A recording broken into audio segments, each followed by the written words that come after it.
Please stand for the Angelus. Magandang gabi po sa inyong lahat.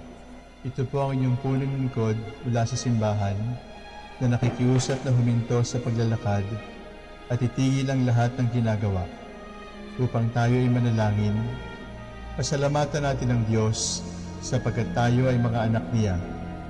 Idalangin natin ang Pangasinan, ang mahal nating lalawigan at ang buong Pilipinas, ang perlas ng silangan. In the name of the Father, and of the Son, and of the Holy Spirit. Amen.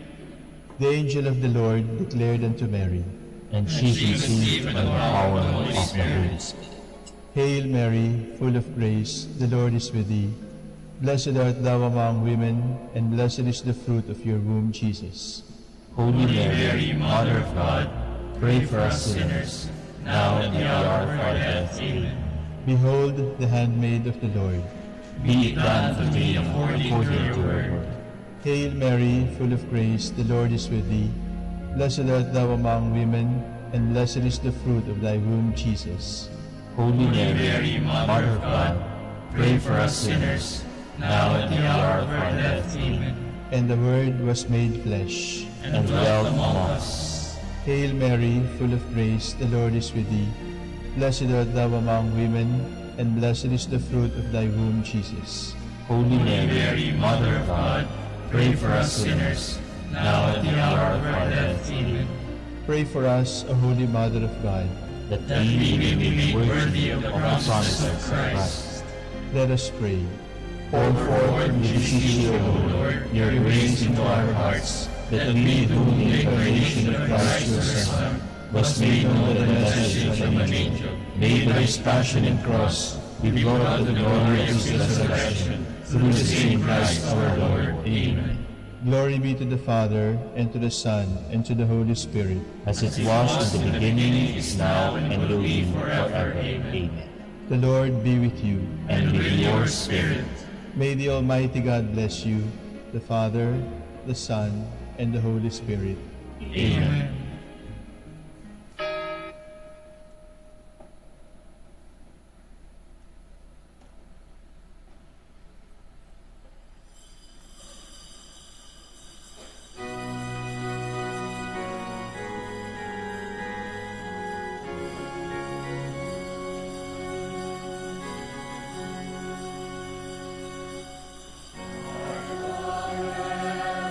Angels sing,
Magandang gabi po sa inyong lahat and welcome to the Minor Basilican Parish of Our Lady of the Rosary of Manaoag.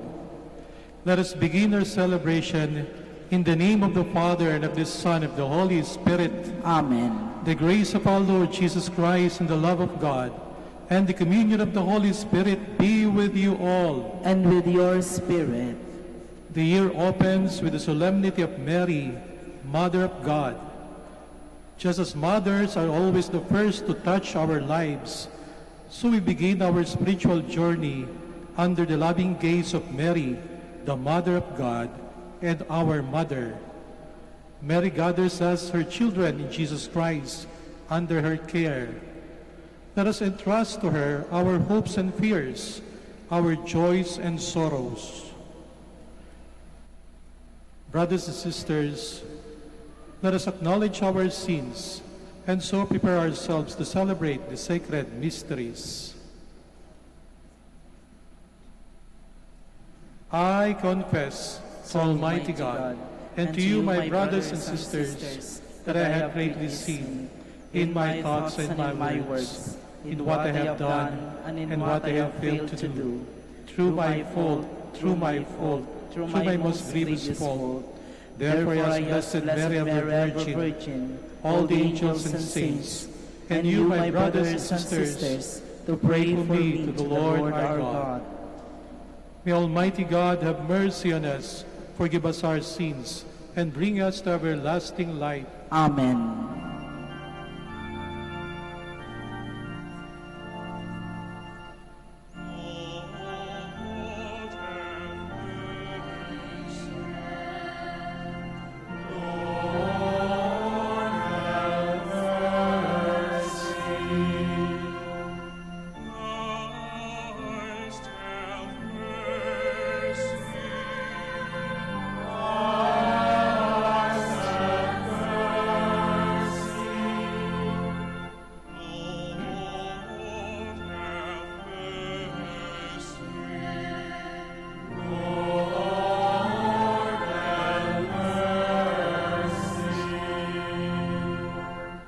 Glory to God in the highest.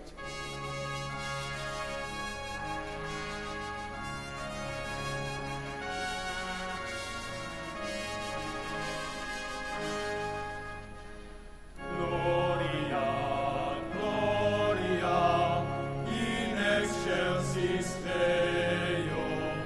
Gloria, Gloria, in excelsis Deo. Gloria,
Let us pray.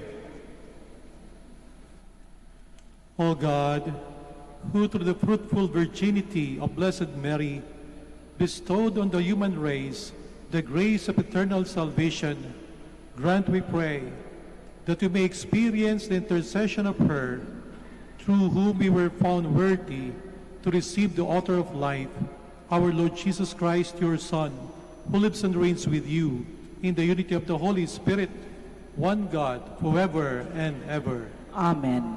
Please be seated. A reading from the book of Numbers. The Lord said to Moses, "Speak to Aaron and his sons and tell them, 'This is how you shall bless the Israelites. Say to them, the Lord bless you and keep you. The Lord let his face shine upon you and be gracious to you. The Lord look upon you kindly and give you peace. So shall they invoke my name upon the Israelites, and I will bless them.'" The word of the Lord. Thanks be to God.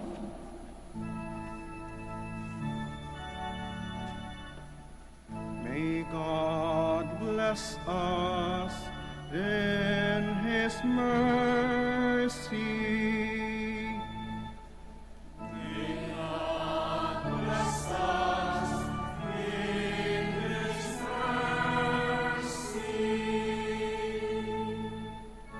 May God have pity on us and bless us. May he let his face shine upon us. So may your way be known upon earth. Among the nations, your salvation.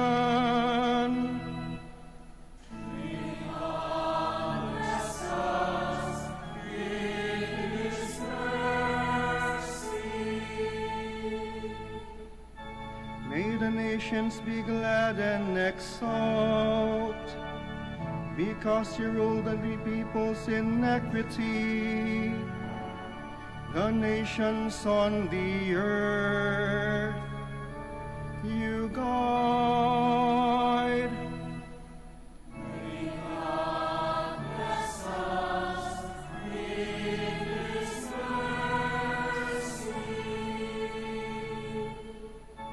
May the peoples praise you, O God. May all the peoples praise you. May God bless us. And may all the ends of the earth fear him. May God bless us in his mercy.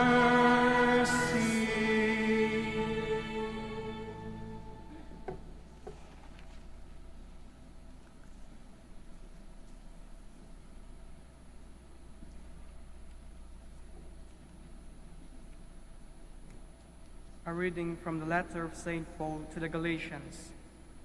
Brothers and sisters, when the fullness of time had come, God sent his Son, born of a woman, born under the law, to ransom those under the law, so that we might receive adoption as sons.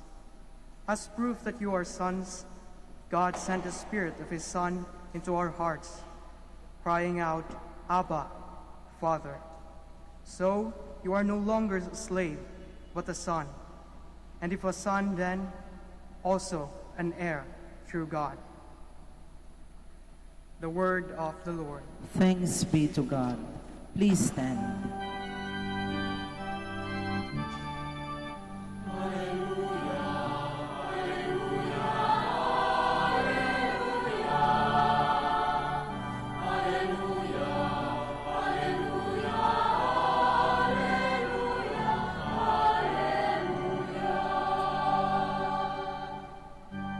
In the past, God spoke to our ancestors through the prophets.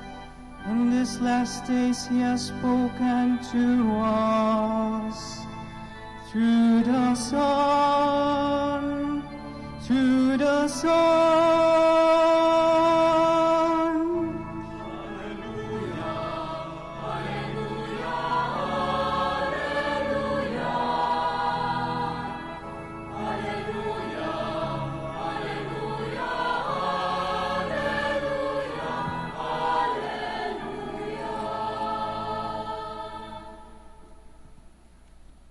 The Lord be with you. and with your A spirit. reading from the Holy Gospel according to Luke. Glory to you, O Lord.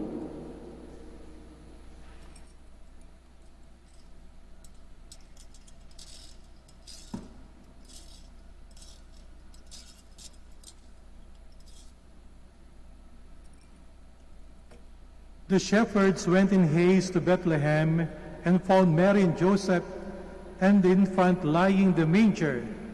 When they saw this, they made known the message that had been told them about this child. All who heard it were amazed by what had been told them by the shepherds. And Mary kept all these things, reflecting on them in her heart. Then the shepherds returned, glorifying and praising God for all they had heard and seen, just as it had been told to them. When 8 days were completed for his circumcision, he was named Jesus, the name given him by the angel before he was conceived in the womb. My dear sisters and brothers, the Gospel of the Lord. Praise to you, Lord Jesus Christ. Please be seated. Ang mga parol po, ang sabsaban at ang Mahal na Birheng Maria, ang tatlong prominenteng bagay na makikita natin dito sa simbahan ng Manawag ngayong Kapaskuhan. Una po yung mga parol.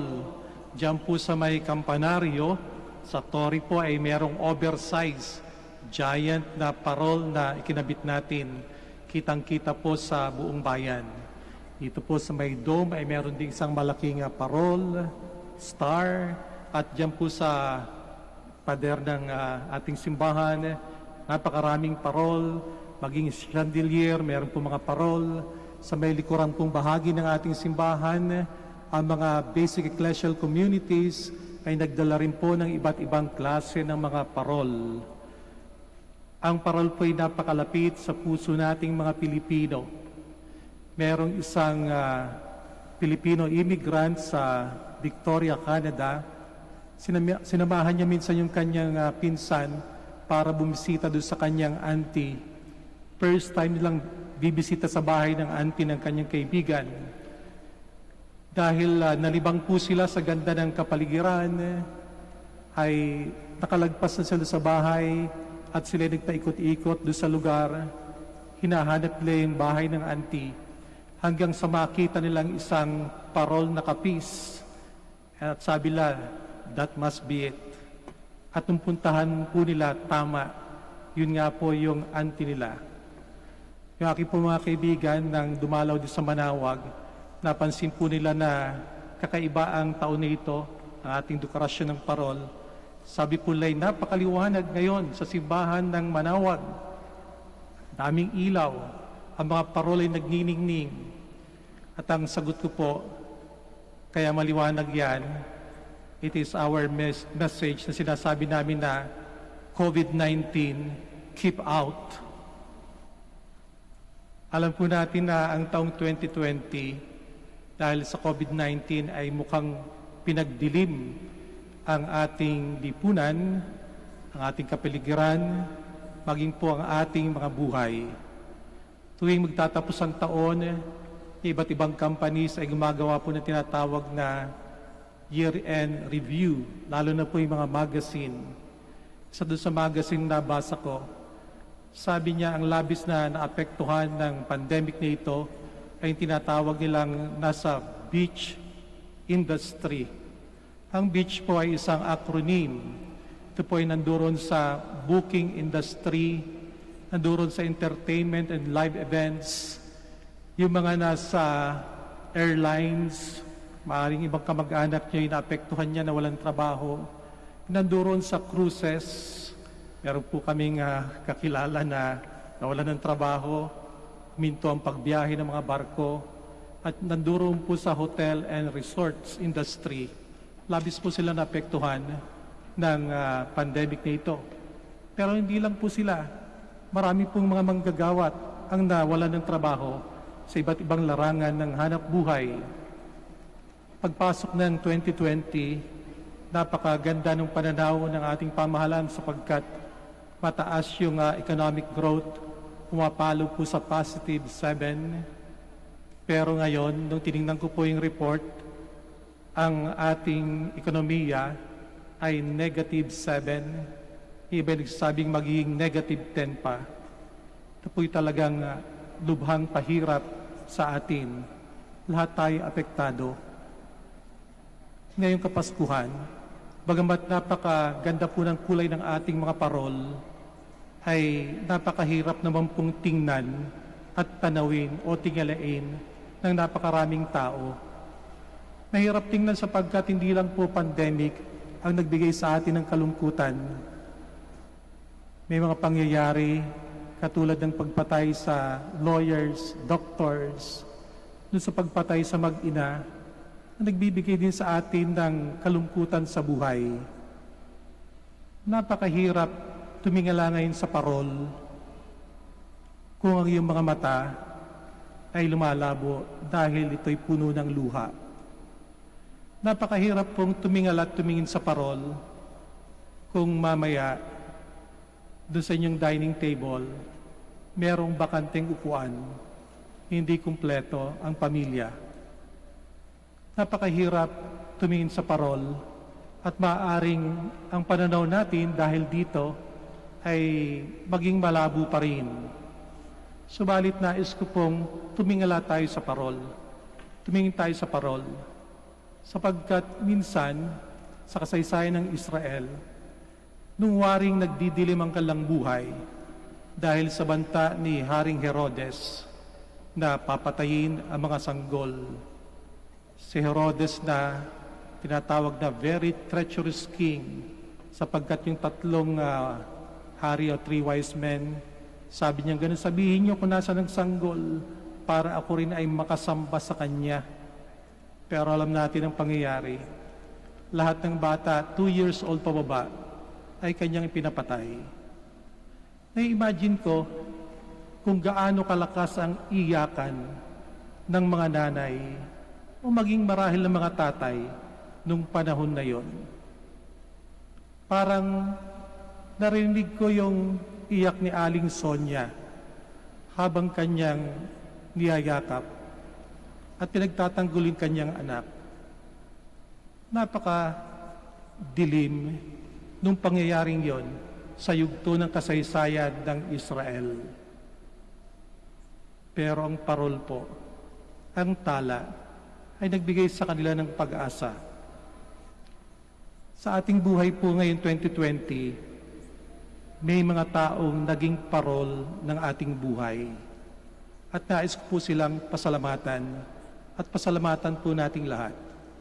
Nandiriyan po yung mga bagong bayani, mga doctors, nurses, yung mga tagapamayapa, mga frontliners, ating mga kaibigan, mga donors, mga benefactors, mga volunteers, mga taong nagkakawang gawa sa panahon ngayon.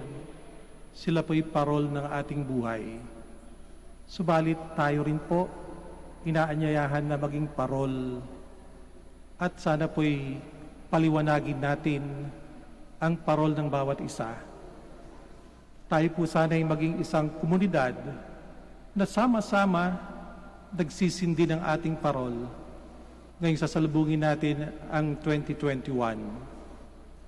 Ang parol po'y huminto sa tapat ng sabsaban. Inaanyayahan ko rin po kayong tingnan ang sabsaban. Hindi lamang tingnan. Itong pangalawang prominenteng bagay dito sa ating simbahan.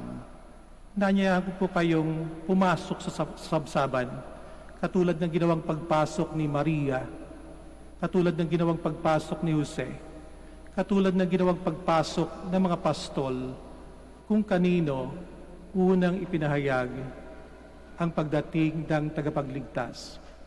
Katulad ng ginawang pagpasok ng 3 haring mago sa sabsaban.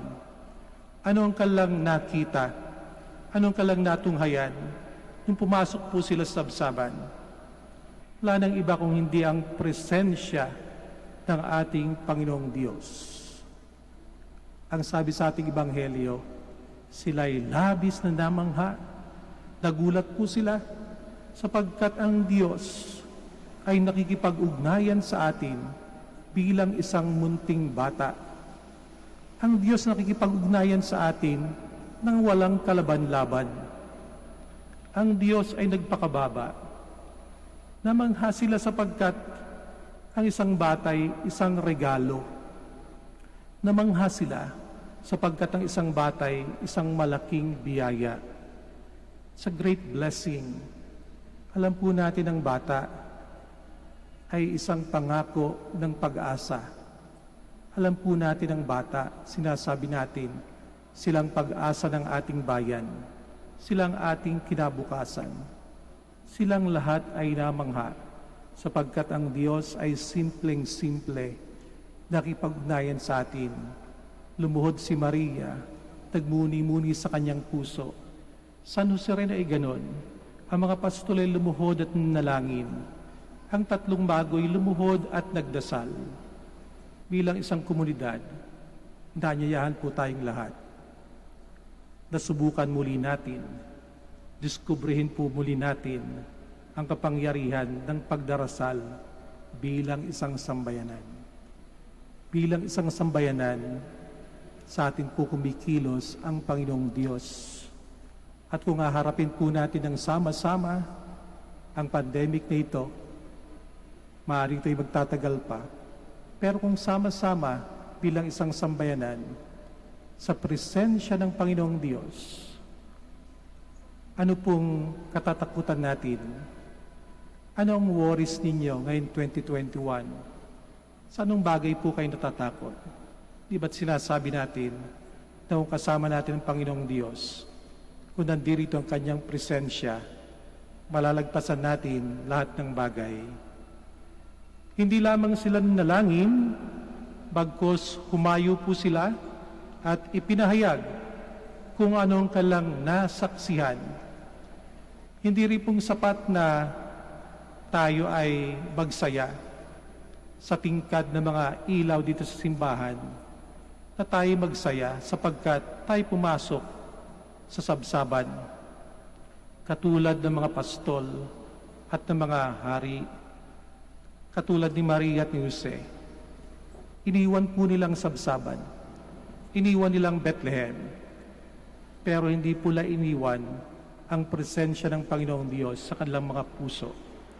Dala-dala po nila ang mabuting balita at ipinahayag nila saan man sila pumunta. Ganon din po marahil ang hamon sa atin kung tayo mayroong kislap ng pag-asa sa ating mga puso. Ang hamon po sa atin ay ipahayag din natin. Ang sabi ni Pope Francis sa kanyang mensahe for 2021, buuin natin yung tinatawag niyang culture of care. Kung meron mang huling salita na pwede nating baunin ngayong 2020, hindi po yung kawalan ng pag-asa, hindi po yung ating problema, kung hindi yung salitang pagkalinga. Sa pagkalingang ito, hinanyayahan po tayong isipin natin yung mga kabataan, sapagkat yung mga kabataan ngayon ay di makalabas, patuloy na naka-quarantine. Anong oportunidad ang pwede natin ibigay sa kanila sa ating lipunan? Ang naghihintay sa mga kabataan na hindi makalabas sa ating panahon?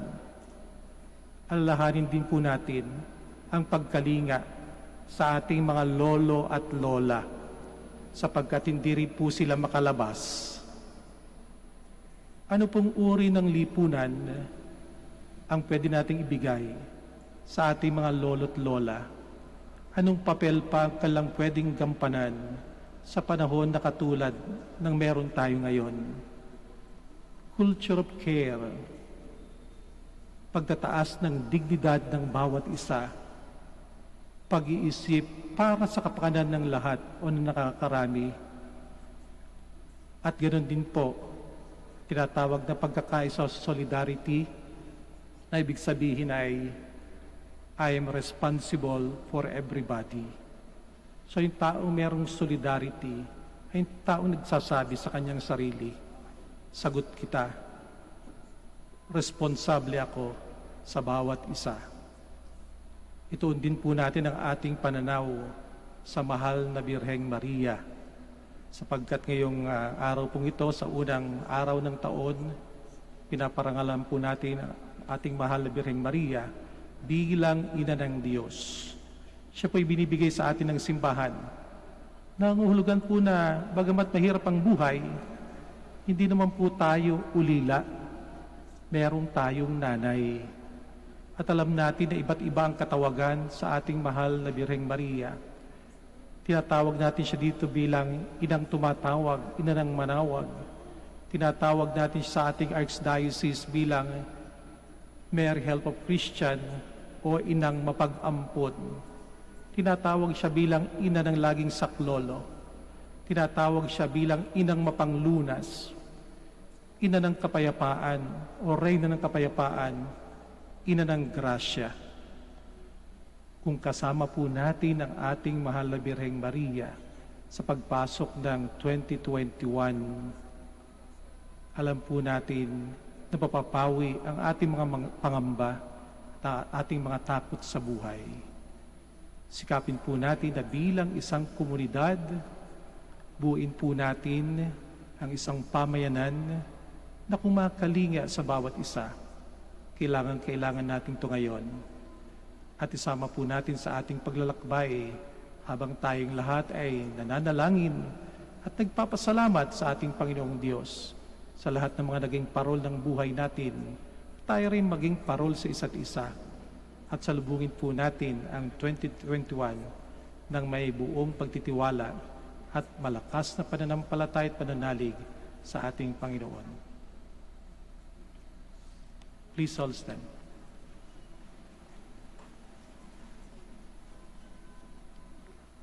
Together, let us profess our faith. I believe in one God, the Father Almighty, maker of heaven and earth, of all things visible and invisible. I believe in one Lord Jesus Christ, the only begotten Son of God, born of the Father for all ages, God from God, light from light, true God from true God, begotten and not made, consubstantial with the Father. Through him all things were made.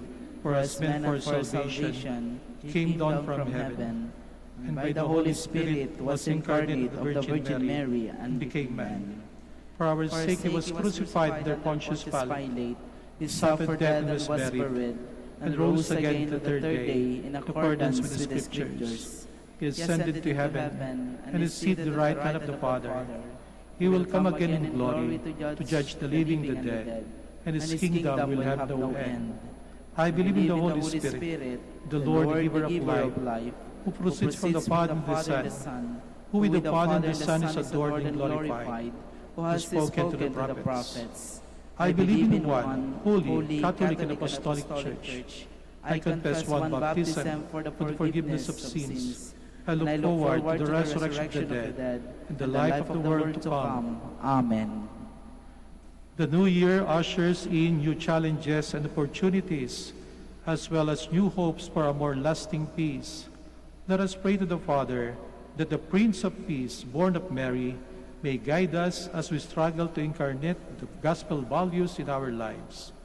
We will pray, God of peace, listen to our prayer.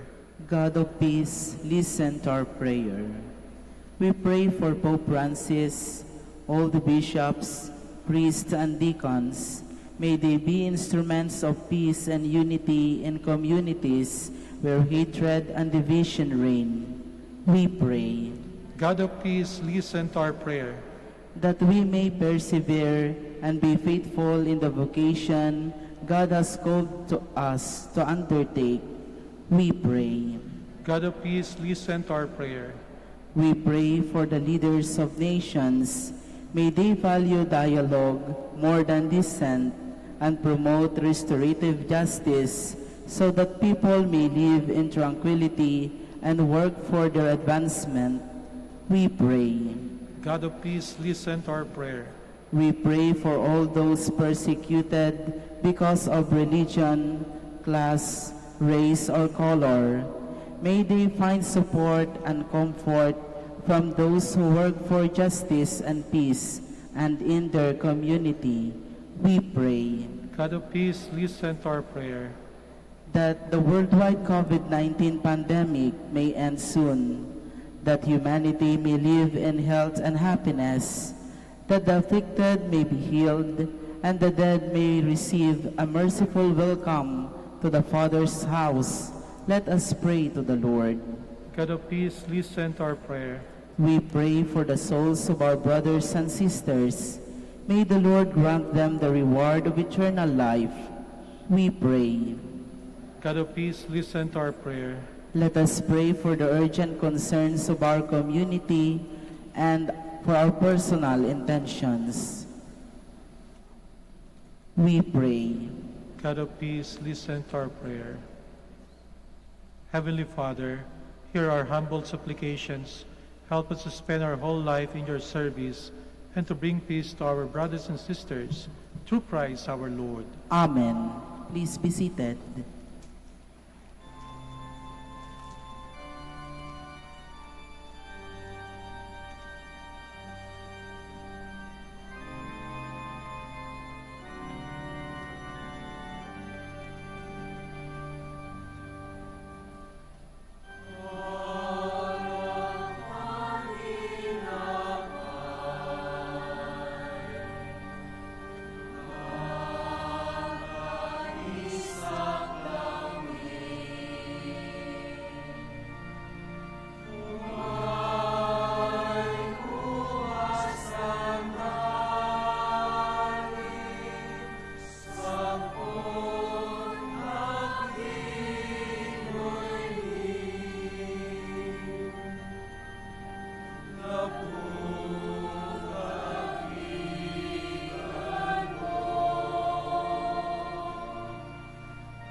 Please stand.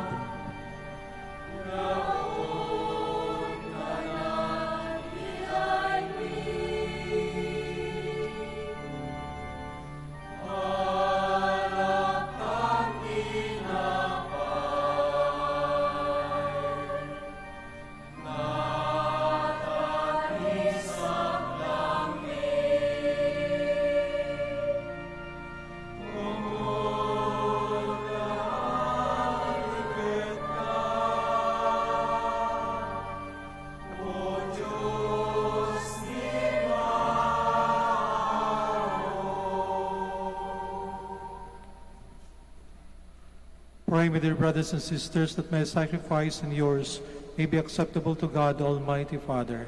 May the Lord accept the sacrifice at your hands for the praise and glory of his name, for our good and the good of all his holy church. O God, who in your kindness begin all good things and bring them to fulfillment, grant to us who find joy in the solemnity of the Holy Mother of God, that just as we glory in the beginning of your grace, so one day we may rejoice in its completion through Christ our Lord. Amen. The Lord be with you. And with your spirit, Lift up your hearts. we lift them up to the Lord. Let us give thanks to the Lord our God. It is right and just. It is true, right, and just, our duty and our salvation, always and everywhere to give you thanks, Lord, Holy Father, Almighty and eternal God, and to praise, bless, and glorify your name on the solemnity of the motherhood of the Blessed Ever Virgin Mary. For by the overshadowing of the Holy Spirit, she conceived your only begotten Son, and without losing the glory of virginity, brought forth into the world the eternal light, Jesus Christ our Lord. Through him the angels praise your majesty, dominions adore, and powers tremble before you. Heaven, the virtues of heaven, the blessed seraphim, worship together with exultation. May our voices, we pray, join with theirs in humble praise as we acclaim.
Please kneel.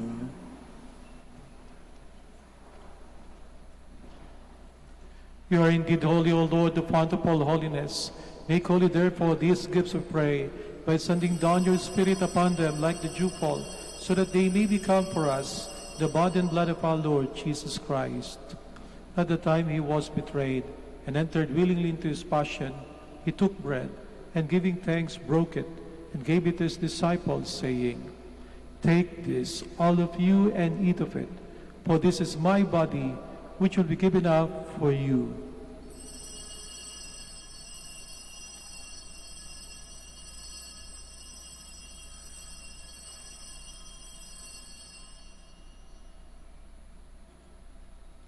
In a similar way, when supper was ended, he took the chalice, and once more giving thanks, he gave it to his disciples, saying, "Take this, all of you, and drink from it, for this is the chalice of my blood, the blood of the new and eternal covenant, which will be poured out for you and for many, for the forgiveness of sins.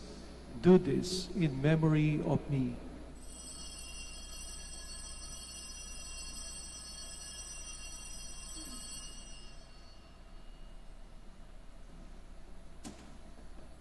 The mystery of faith.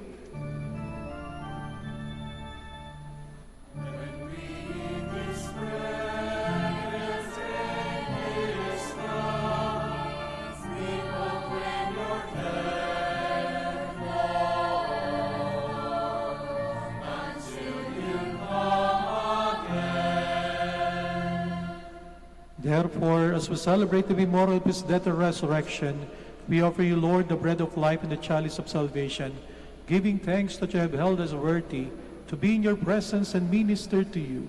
Humbly we pray that partaking of the body and blood of Christ, we may be gathered into one by the Holy Spirit.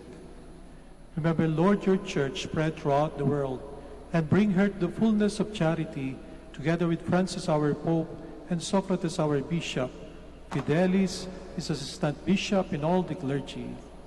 Remember also our brothers and sisters who have fallen asleep in the hope of the resurrection, and all who have died in your mercy. Welcome them into the light of your face.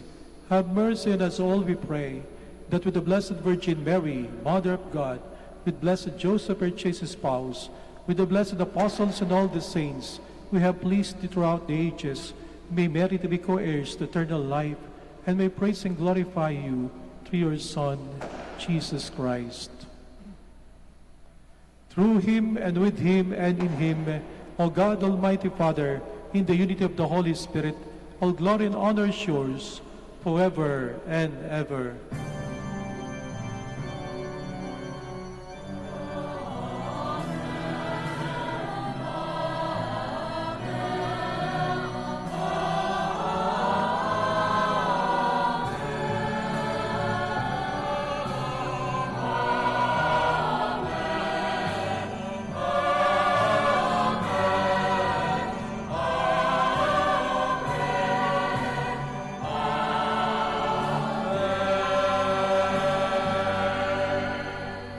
Please stand. At the Savior's command, informed by divine teaching, we dare to say,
Deliver us, Lord, we pray, from every evil.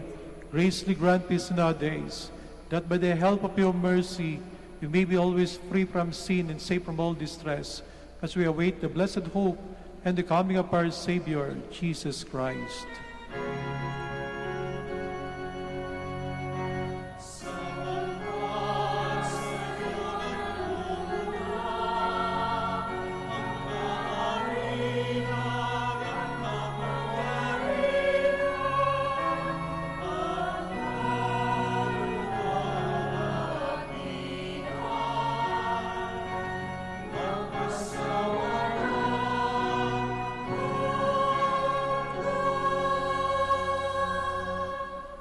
Lord Jesus Christ, who said to your apostles, "Peace I leave you, my peace I give you," look not on our sins, but on the faith of your church, and graciously grant her peace and unity in accordance with your will, who live and reign forever and ever. Amen. The peace of the Lord be with you always. And with your spirit. Let us offer each other the sign of peace.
Please kneel.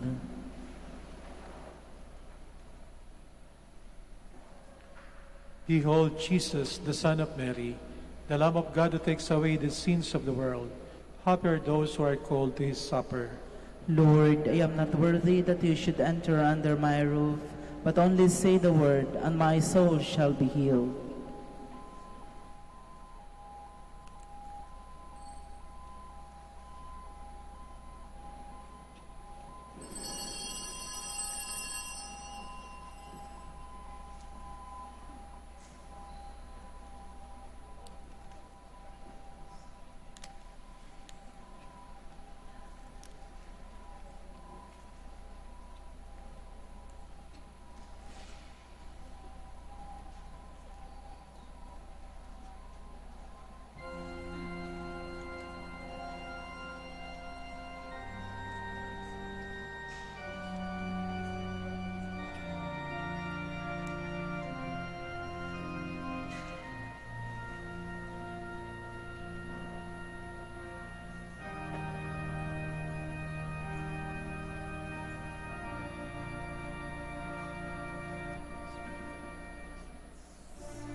Please stand. Let us pray. We have received this heavenly sacrament with joy, O Lord. Grant, we pray, that it may lead us to eternal life, for we rejoice to proclaim the Blessed Ever Virgin Mary, Mother of your Son and Mother of the Church, through Christ our Lord. Amen. Maraming pong salamat sa inyong lahat na aming nakasama sa paglalakbay natin ngayong 2020. Maraming salamat po sapagkat in one way or the other, kayo po yung naging parol o ilaw ng aming buhay. Panalangin niyo po kami, ang aming komunidad. Sa ngalan po ng aming prior, Father Stephen Redillas, kami pong lahat ay bumabati sa inyo at nananalangin ng isang masaganang bagong taon.